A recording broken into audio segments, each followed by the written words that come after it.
Chegou ao Brasil em novembro, sem títulos. Em março já festejava dois da maior importância e impacto, a Taça Libertadores e a Taça do Brasil. Abel Ferreira foi direto à eternidade no Palmeiras. É nosso convidado ao longo dos próximos minutos. Abel, uma vez mais, muitos parabéns, nunca é demais. Obrigado pela primazia e por esta entrevista. Com tudo o que viveu, da forma como viveu, num curtíssimo espaço de tempo, o Abel sente que virou o cara? Bom dia e mais uma vez também obrigado pelo vosso convite. É da minha responsabilidade também, no momento certo, de falar um pouquinho da minha experiência e poder ser útil de alguma forma ao futebol. Agora foi a minha cruzada, foi a minha caminhada até chegar aos meus primeiros grandes títulos enquanto treinador. Tínhamos esse sonho aqui em Braga, sabíamos que era difícil, mas era esse o desafio. Nós assumimos-lo na minha última época em Braga, que esse era o nosso sonho, era lutar pelo título, era lutar por títulos. Mas de facto os nossos opositores foram sempre melhores. Nós lembro-me que fizemos 75 pontos e mesmo assim o Braga ficou em quarto. Porventura, se calhar este ano os 75 pontos daria para algo mais. Mas como disse, foi uma cruzada longa, difícil, com muitas alegrias, com muitas tristezas, com grandes vitórias, com derrotas. Tem sido esta a minha carreira enquanto treinador. Não pensar muito no que vai acontecer no futuro, viver sempre o presente com intensidade, porque acredito que é assim que nós o devemos viver. Foi assim enquanto jogador, foi assim enquanto treinador, e as coisas depois acabam por acontecer de forma natural. E de facto, chegar ao Brasil, a um clube com a dimensão do Palmeiras, com as condições que oferece, um clube muito bem estruturado, um clube com uma filosofia, um clube com uma ideia, um clube que sabe o que quer para o presente e para o futuro, com jogadores de qualidade, jogadores criativos, e onde todos juntos, também utilizei essa expressão muitas vezes, onde todos somos um, onde a unidade impera dentro daquele CT. Para vocês terem uma ideia, dentro do centro de estágio trabalham 300 pessoas, onde todos trabalham para o mesmo, que é para proporcionar aos nossos jogadores todas as condições para que a cada jogo dê o melhor de si para triunfar. Imagino que um treinador se prepare, se sonhe com a Liga dos Campeões, jamais porventura com a Libertadores. Tenho que reconhecer que não, como te disse, por isso é que eu não gosto de viver muito no futuro. Acredito que nós aprendemos com o passado e nos dá a responsabilidade do passado e que preparamos o futuro no presente. Mas não, mentiria se dissesse que passado 2 anos ou 1 ano e pouco, depois de estar no PAOK, que ia conquistar a Libertadores, não. Mentiria se dissesse isso. Qual é a cota de responsabilidade do Abel nestas conquistas? É uma boa parte porque quando nós chegamos ao clube e sempre que há uma troca de treinador é porque algo não está bem. Mas eu, quando cheguei ao clube, juntamente com a minha equipe técnica, a análise rapidamente que fizemos, não só ao plantel, mas também como é que nós iríamos competir com uma densidade e com um calendário competitivo que é de loucos. E para vocês terem uma ideia, eu por 3 vezes tive só um dia de intervalo, ou seja, jogar segunda, folgar terça e jogar quarta. Ou jogar sábado, folgar domingo e jogar segunda. Por 3 vezes aconteceu.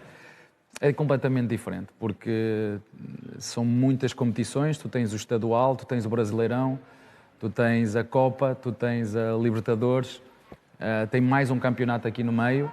De facto, encaixa aqui neste calendário, ainda para mais com esta questão da Covid. E, portanto, nós, quando lá chegamos, podíamos ver isto de 2 maneiras, ou como um problema ou como um desafio. Então olhamos para isto como um desafio, fizemos adaptações àquilo que era a nossa forma de trabalhar, por forma a priorizar aquilo que nós entendemos que era o mais importante.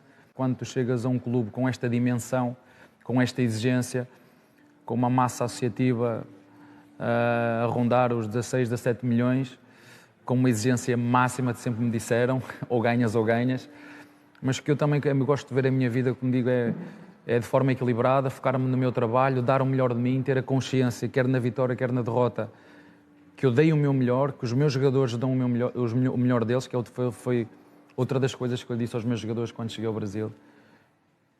A única coisa que eu vos vou exigir é o melhor de cada um de vocês.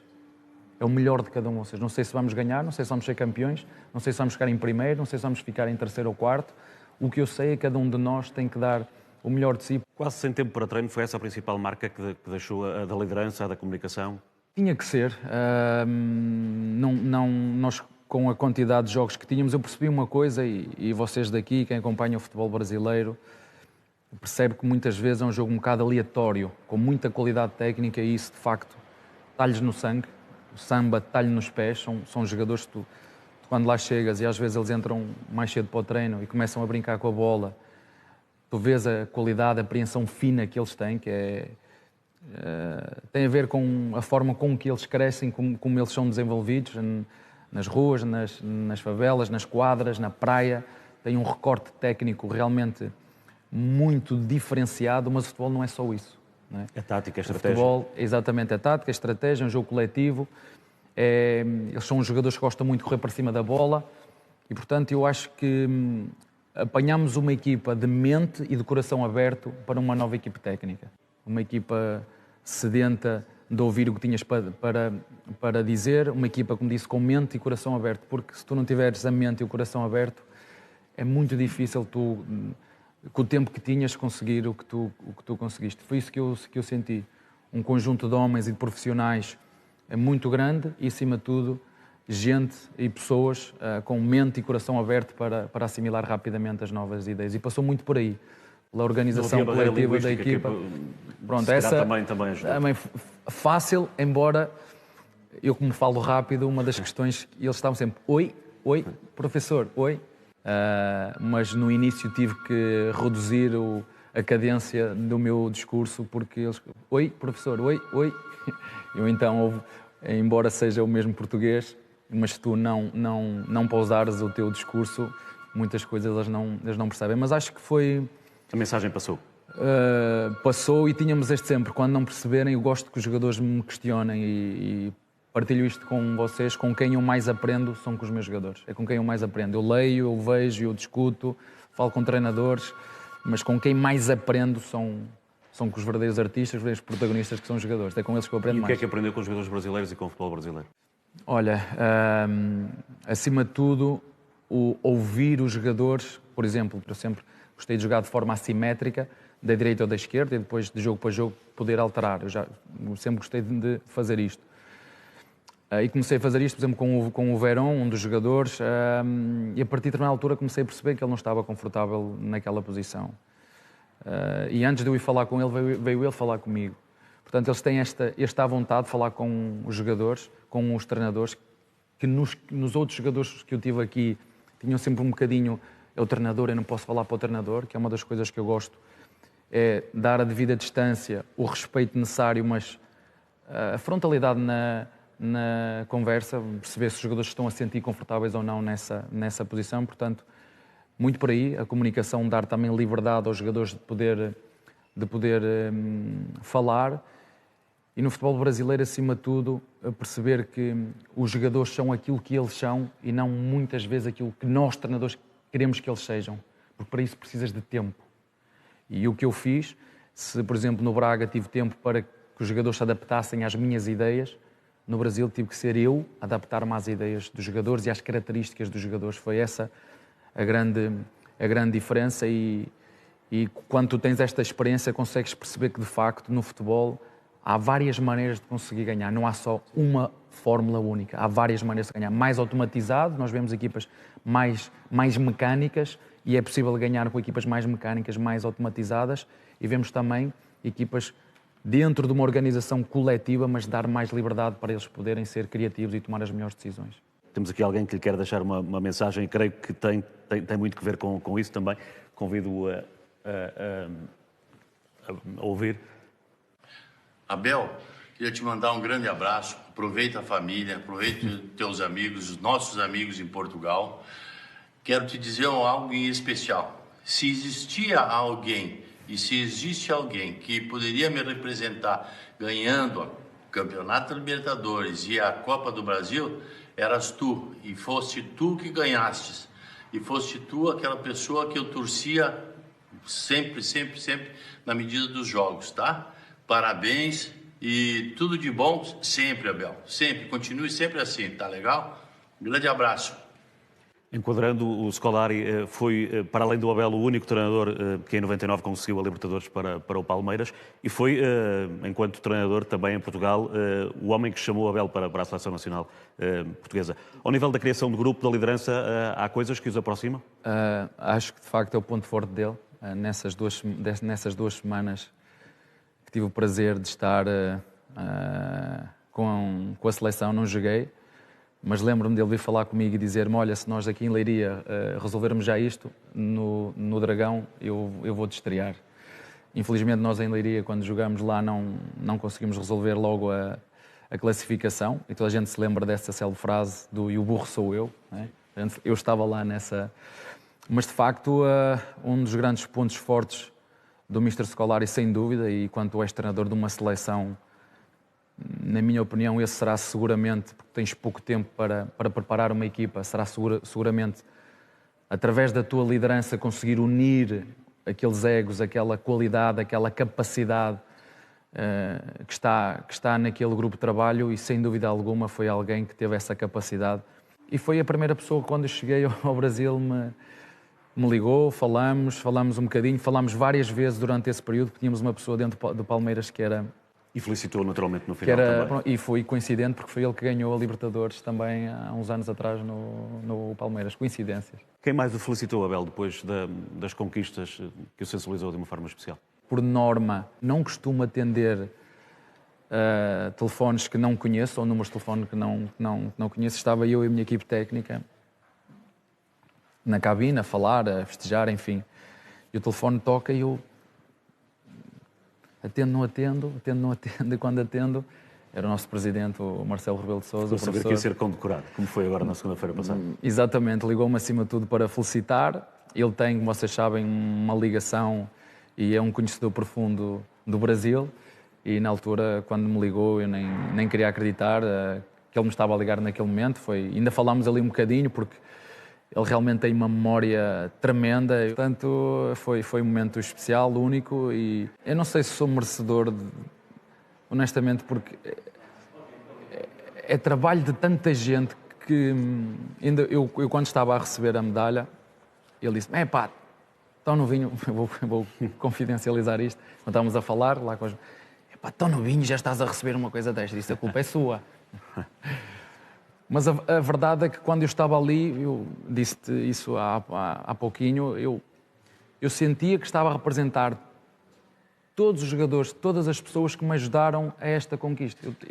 Não era eu que estava ali, eu quero acreditar que todas as pessoas que me viram, desde o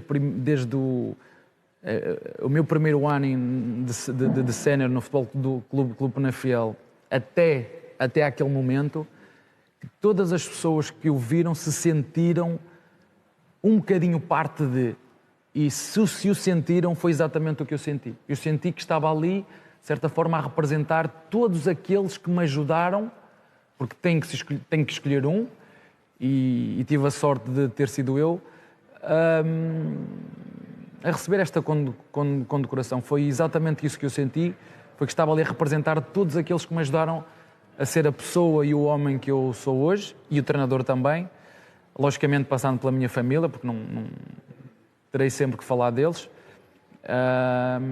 mas senti exatamente isso, e um orgulho tremendo, porque quem é imigrante sabe aquilo que eu estou a dizer. Eu nunca senti tanto patriotismo, ser português, como sinto desde o momento que fui para fora.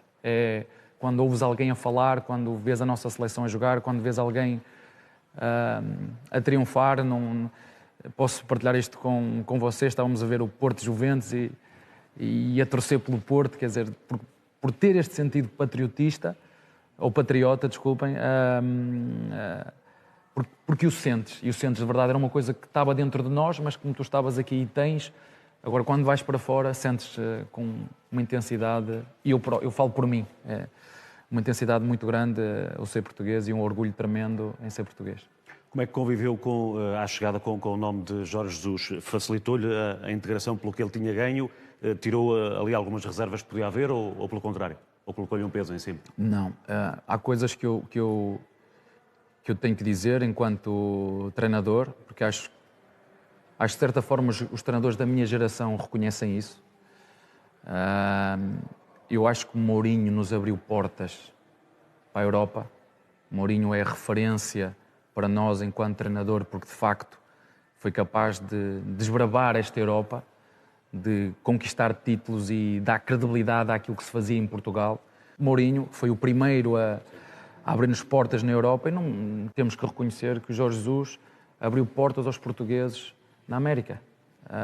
Um treinador idolatrado no Flamengo, alguém que realmente fez bem ao futebol brasileiro pela forma como aquela equipa jogava, e jogava muito bem com jogadores de seleção, jogadores de nível inquestionável, e logicamente que foi alguém que também abriu portas a outros treinadores como eu, para poder ter essa mesma oportunidade que ele teve de ir para a América e fazer também o seu caminho. É abusivo dizer que é aquela eliminatória do PAOK de Abel Ferreira frente ao Benfica de Jorge Jesus, com o Jorge Jesus, que tinha saído do Brasil há sensivelmente um mês, tem um impacto forte na decisão do Palmeiras de levar para o Brasil?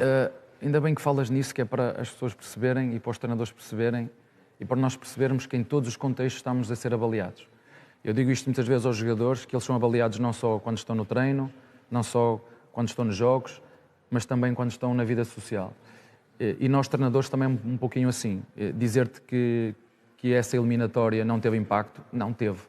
Mas teve tanto impacto aquilo que eu fiz no PAOK, como aquilo que eu fiz no Braga. Eu nunca tinha visto isto. Eu cheguei ao clube e entregaram-me um relatório de porque é que me escolheram como treinador. Normalmente, nós treinadores, como costumamos a ver, os relatórios de observação feitos aos jogadores. Por norma, se o fazem, ninguém te mostra. E eu, quando cheguei ao Palmeiras, as pessoas mostraram-me, ainda tenho isso em casa, o relatório de porquê me escolheram. E, logicamente, não posso negar, tudo o que eu fiz no Braga e não ganhei títulos, e é por isso que às vezes os treinadores... E eu pensava isso, eu tenho que ganhar para poder chegar a um clube, eu tenho que ganhar, eu tenho que ter títulos. É mentira, é mentira. Eu cheguei a um clube grande sem títulos. Trabalho, um trabalho sólido. É ter trabalho, é ter postura, é as pessoas perceberem aquilo que tu fazes e o que é que fazes no clube de que estás, à dimensão que estás. Porque o que é que os clubes procuram hoje? Os clubes hoje procuram, são empresas. E por acaso, mais uma vez refiro, eu sempre tive grande relacionamento com os meus presidentes, com todos eles, aos que me despediram, com os diretores também, porque quanto mais tu percebes como funciona o clube, mais tu vais entender a parceria que tens que fazer, tu, o presidente e o próprio clube. Perceber que isto é dinâmico, os clubes têm que ser valorizados, os clubes têm que faturar, os clubes precisam de dinheiro, os clubes têm que apostar na formação, os clubes têm que vender, porque, mais uma vez, o Palmeiras, o Braga, o PAOK são clubes grandes à sua dimensão, mas são clubes que precisam de vender, precisam de girar porque têm despesas, precisam de receitas, e de facto deu-me um orgulho tremendo trabalhar no Braga, sobretudo na formação, que de facto nós fizemos um trabalho absolutamente extraordinário. E hoje tem Paulinho e Palhinha, como Palhinha na iminência de ser internacional português, imagino que lhe toca em particular. A história do Palhinha e do Paulinho são muito engraçadas. O Palhinha, eu na altura era treinador da equipa de júniores, era impossível não ser campeão com aquela equipa. Mas o Palhinha tem essa história, nós fomos jogar lá em Lisboa, a gente passa a ponte é logo ali ao lado direito, está-me a esquecer o nome, mas vocês depois vão recuperar o nome. No final desse jogo eu fui falar com ele, eu disse, tu queres vir para o Sporting? E ele, claro, mister, então no final vais-me dar o teu número de telefone. Inclusive o Braga queria o Palhinha, o Braga nessa altura queria o Palhinha. Já queria o Palhinha e acabou por crescer por mérito dele, nós indicamos o caminho, mas quem o percorre é ele, inclusive fomos buscá-lo também para o Braga. O Paulinho é uma história também muito gira, nós jogávamos na equipa B do Braga e todas as equipas que nós observávamos eram as deixas do Gil Vicente. Tornou-se inevitável ver o Paulinho. É sempre este que assiste, é sempre este que faz golos, quer dizer, tinha uma dimensão tática e uma inteligência para o jogo muito acima da média. É verdade que ele não tinha ainda o ritmo e a intensidade. Nós olhamos, mas ele não, parece que não é intenso. Mas isto depois a intensidade vai muito do que vai dentro. Ele pode não ser rápido, mas aqui ele executa, ele é preciso. E tive um dos treinadores que me disse, isto ter coragem e buscar um jogador destes à segunda liga para o Braga. Ele estava em final de contrato. Disse, mas como é que ninguém quer o Paulinho? Final de contrato? Numa conversa com o Presidente Salvador, e o Presidente Salvador também adora buscar jogadores em final de contrato para depois fazer negócios. O Paulinho não foi o único, ele já fez isso com vários. Quando o propusemos, o Presidente também ouviu, o Presidente também percebe muito de futebol, o Salvador, e acabou por ser um grande jogador dentro do Sporting Clube Braga. Que valeu, de facto, esse dinheiro António Salvador. Ele e Palhinha estão na iminência de se tornarem eventuais campeões nacionais. Têm uma margem de conforto considerável para isso. Diz-lhe muito esta situação do Sporting, para quem correu tanto como o Abel correu pelo título para o Sporting? Não, assim, eu já falei nisto várias vezes. Foi onde eu ganhei os meus primeiros títulos, na altura do Paulo Bento. Eu, enquanto jogador, foi lá que ganhei os meus primeiros títulos, enquanto treinador, foi lá que ganhei os meus primeiros títulos. É verdade, o Sporting tem aqui uma... Eu não me lembro do Sporting ter esta folga, esta margem, mas é por mérito do seu treinador, mérito dos seus jogadores, que de facto na Liga tem sido uma equipa altamente competitiva. E com esses dois jogadores, o Paulinho que chegou agora, o Palhinha, mas com acima de tudo, para quem está... Eu não acompanho como deveria, em função da densidade, mas passa uma imagem também de unidade muito grande, e tem tudo para serem campeões. Já percebemos que o Abel tem olhado o futebol português. Para quando o futebol português de novo, de facto, na vida do Abel? Está nos seus planos regressar a Portugal? Em que circunstâncias e quando? Eu, neste momento, estou no Palmeiras, estou onde querem que eu esteja e estou onde quero estar. E, como disse, o futuro eu preparo no presente, e o presente é o Palmeiras. Foi sempre assim e não vou mudar essa forma de pensar, de ser e de estar, porque também é outra frase que me acompanha, é o que é que me trouxe até aqui. Portanto, o que me trouxe até aqui foi esta forma de ser, esta forma de estar, esta forma de pensar, e não vou mudar. O meu foco é no presente, o meu foco é no Palmeiras. Temos já mais 2 títulos para disputar e fazer tudo, dar o nosso melhor para os conquistar, e é nisso que eu penso. O resto, o futuro, a Deus pertence. Tornou-se tão familiar na vida do Palmeiras? Alguma hipótese de treinar algum clube no Brasil para além do Palmeiras? Não penso nisso. Como digo, a única coisa que eu posso ter em relação a isso é que sou um profissional de futebol. Sou um treinador do mundo, sou um treinador agora do Palmeiras, mas para mim sou um treinador global. Já fez essa alusão, porventura vamos ouvir registro de novas conquistas do Abel muito brevemente, porque de facto os jogos não param no Brasil e vêm já aí grandes desafios. E o Abel deixou as medalhas que conquistou do Libertadores e da Taça do Brasil no Brasil e com lógica, com algum critério, não se esqueceu delas provavelmente. Não me esqueci. Eu deixei, porque foi assim com a primeira. Eu deixei-a lá ficar, porque sabíamos que ainda tínhamos a Copa para vencer, e é quase que para atrair mais. Deixá-las ali juntas, para atrair, porque temos essas mais 2 para conquistar. Deixei-as lá, não, são pequenas, são fáceis de transportar, mas muitas vezes nós temos que nos lembrar e ter estas imagens bem à nossa frente para nos lembrarmos o que custou ganhar, e que queremos continuar, porque de facto é algo que de facto te orgulha, mas ao mesmo tempo que te cria a responsabilidade de continuar a querer fazer mais e melhor. É isso que eu exijo aos meus jogadores, e eu, quando falo para os meus jogadores, também ouço que lhes digo.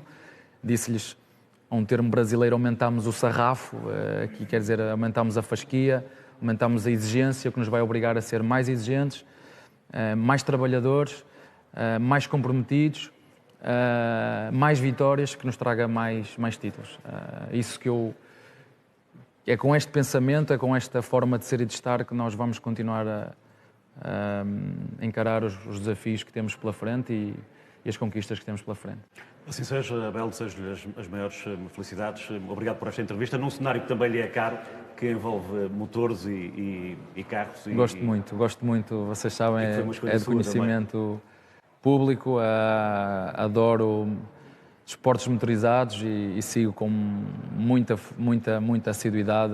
Por exemplo, agora o MotoGP, porque temos lá, de facto, um português de excelência, alguém que também seguramente que é uma referência para todos nós enquanto portugueses, um orgulho para todos nós e eu, como um seguidor de tudo o que tenha gasolina e motores, é algo que me fascina. Mas, mais uma vez, também agradecer a oportunidade que vocês me deram. Vocês sabem que a Sport TV também entrou no meu percurso, da minha formação enquanto treinador, muitos não sabem, mas tive a oportunidade de trabalhar contigo, a comentar alguns jogos e que me fez também... não me esqueço, todos estes pequenos pormenores me ajudaram a ser melhor homem e melhor treinador. Nós é que agradecemos. Obrigado então, Abel. Um homem que conquistou o Brasil, conquistou a América do Sul com duas conquistas absolutamente importantes e que mexeu naturalmente com o orgulho dos portugueses.